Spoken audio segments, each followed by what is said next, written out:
colleges across the country, we focus on a man who laid the groundwork for modern football. Anyone who has a kid or has played youth football himself may know the name Pop Warner, but as we find out in this week's Unknown Story, Pop was a Western New Yorker. His name has become synonymous with youth football, but there are a couple of things that might surprise you about Glenn Scobie, Pop Warner. First, he played baseball in high school, but baseball was not to be his future. And secondly, that high school was Springville Griffith. Yes, this legend of the gridiron called Western New York home.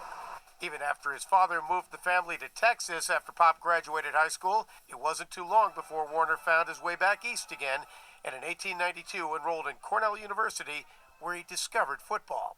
He got there and he saw a bunch of these young male students dressed in funny-looking uniforms throwing the ball around on the field, pushing each other, tackling each other. And he said, "Oh, what is this?" And he watched it, and afterwards he decided this looked like something he might like. He liked it so much he played for all 3 years he was at Cornell as he earned his law degree. Decided, well, he'd go into Buffalo and set up a law office.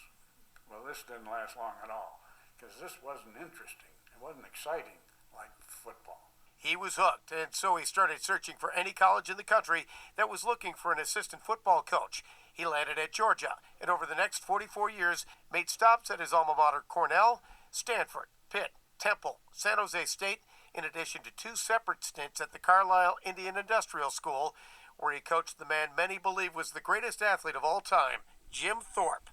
But Warner not only coached, in the old days we didn't have any starting signal.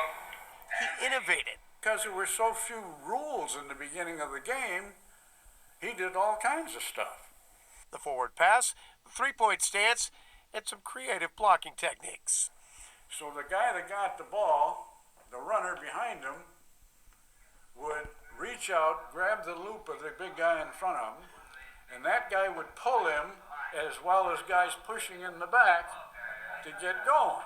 Well, let's go out here and see if we can put on that play. Because of the things he did, they had to have more rules. He wrote the rule book, really. Yes, he really did help write the rule book. But one thing he never did was to forget his own hometown, Springville. Yes, he was an artist, a collector, and a Springville native. And Dave Cash, he is in fact buried in Springville as well.